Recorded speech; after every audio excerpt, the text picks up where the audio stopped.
India operation Sindoor పేరుతో పాకిస్తాన్ వాళ్ళని మరోసారి ఉచ్చపోయించింది. ఏప్రిల్ 22, 2025 జమ్మూ కాశ్మీర్లో పహల్గామ్ ప్రాంతంలో తీవ్రవాదులు దాడి చేసి 26 మందిని చంపేశారు కదా.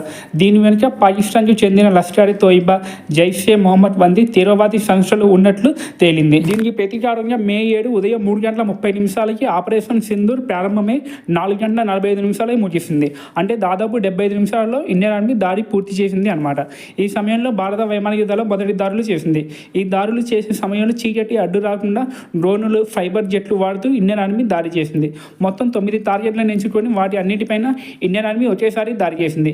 ఇవన్నీ పాకిస్తాన్ ఆక్రమిత కాశ్మీర్లో ఉన్నాయి. దాదాపు 70 మంది ఉగ్రవాదులను అంతమందించారు. 9 టెర్రరిస్టు క్యాంపులను పూర్తిగా నేలమట్టం చేసింది ఇండియన్ ఆర్మీ. ఇంకోసారి ఇండియా జోలికి వస్తే రియాక్షన్ ఎలా ఉంటుందో మన దేశపు ఆర్మీ చూపించింది. ఈ ఆపరేషన్ జరిగే టైంలో మన ఇండియన్ ఆర్మీ వాళ్ళ 3 యుద్ధ విమానాలు కూలిపోయాయని, కొంతమంది గాయాలయ్యాయని తెలుస్తుంది. ఒక ఇంటెలిజెన్స్ రిపోర్ట్ ప్రకారం 2 ఇండియన్ పైలట్స్ మిస్ అయ్యారని చెప్తున్నారు.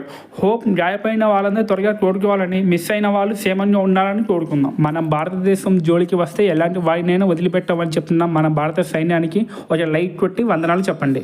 జై హింద్.